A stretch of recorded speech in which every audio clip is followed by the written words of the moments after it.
Agenda item 7, approval of financials. 7.1 is a resolution authorizing budget transfer and accepting the monthly financial report. May I have a motion, please? So moved. Second? Second. Discussion? Roll call? Ms. Teague? Aye. Ms. Kashmiri? Dr. Griffin? Ms. Howland? Mrs. Oshlarder? Ms. Paul? Mr. Anderson? Aye. Dr. Kerrigan? Aye.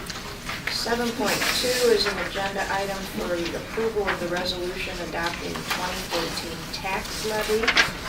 The proposed levy would increase taxes for the operating funds and special tax levy funds by 3.47% from 2013 tax extensions.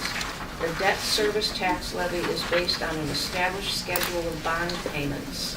The debt service levy for 2014 will decrease by 3.9% from the 2013 based on the debt service payment schedule. The total of all levies represent a 3.3% increase from the total 2013 tax extensions.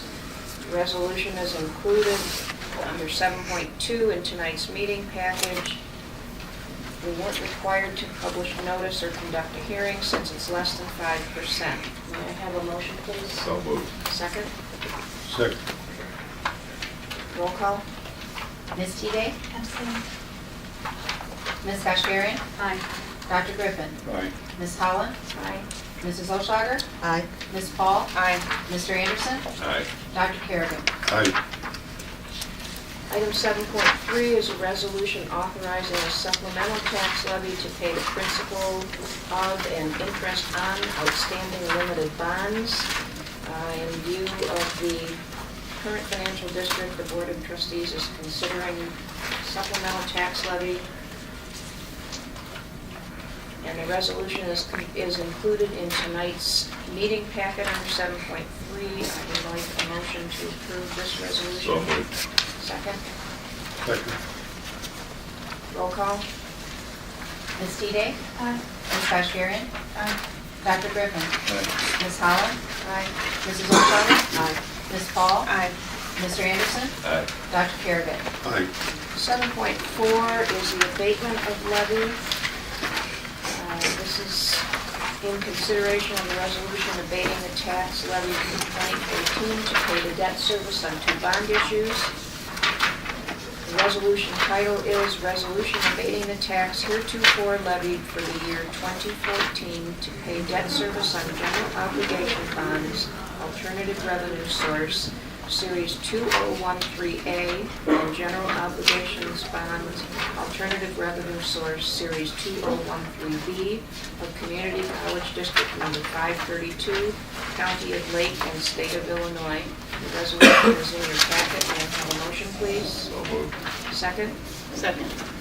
Can I ask a quick question? Yeah. Sure, Did there's no this- discussion. Did this come from the consultants? They helped prepare this, yes. This is the alternate revenue source, what we referred to when we first presented this concept, the double barrel backing. Although all of the bonds are taken from our local revenues, Right. largely tuition, we have to, you all approved the levy when we did the bond. Right.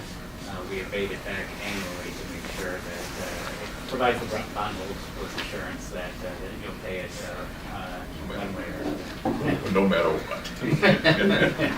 Yeah, I was going to ask David if you could kind of give a little kind of summary to kind of, in layman's terms, explain about the different bonds and the purpose of what you're just describing right now. Sure, the financing vehicle we chose for the master plan was to do an alternative revenue bond, and the board, with the administration's recommendation, decided to self-fund the master plan, not go to a referendum, as some other colleagues have done. And when I say self-fund, we used revenue within our education fund to pay for this. To pay for the debt service. If you recall, we did it, we split the bond issue into a 10-year and a 20-year notes to allow the board's flexibility after 10 years if there are additional needs that come to us. To secure a AAA bond rating and the lower interest rate, municipal debt will receive the most favorable rating and thus the lowest interest when you go to market. It can be done in several ways. You can have insurance, but the greatest guarantee of being paid back is the property tax. It's the most stable source of revenue in the United States. Not everyone's property taxed. We know what happened in Detroit. That's why we go through a credit rating, and we chose to go with Moody's, who is the most difficult, or at least has a reputation for being the most difficult in examining all of the things from our local economy to our tax base to the amount of tips that we have. They go through and crunch out a very sophisticated credit analysis. That's what resulted in us being rated a AAA. And with that AAA, it allowed us to avoid having the bonds insured. And if we agreed to do a property tax levy, that would go into place in case something ever happened that we weren't able to pay back the bonds out of our general revenues. The board would have the ability to not do this, and it would automatically go into place, the levy. And that is all within the law. Now, interestingly, I don't know of any cases, maybe Bob does, if something should happen that we chose not to pay back out of our general revenues, this is a source that bondholders, investors can go to compel the board through legal mechanisms to make sure that those bonds are paid back. So it's a complicated structure for one purpose, and that's to get your lowest interest rate you can possibly get. Okay, any other questions? Any other questions? Paying for the master plan. You're paying for the master plan, that's correct. I have a question, but I'm going to wait till after the vote, if I may. Do you know the percentage of AAA ratings for municipalities? Do you have any idea, what percentage are able to get that rating? I don't know them off the top of my head. I know, for example, in the higher education sector in Illinois,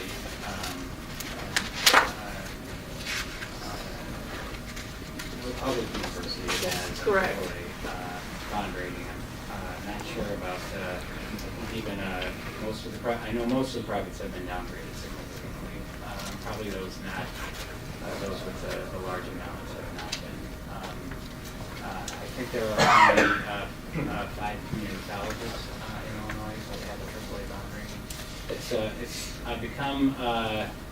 It was starting to be given out in the olden days a little bit too frequently. It's become a pretty rare thing. Yeah, it's quite impressive. So I think you've done a great job with that. It's quite impressive for a CLC to have a AAA rating, and as a result, the debt service is a lot lower than it would normally be.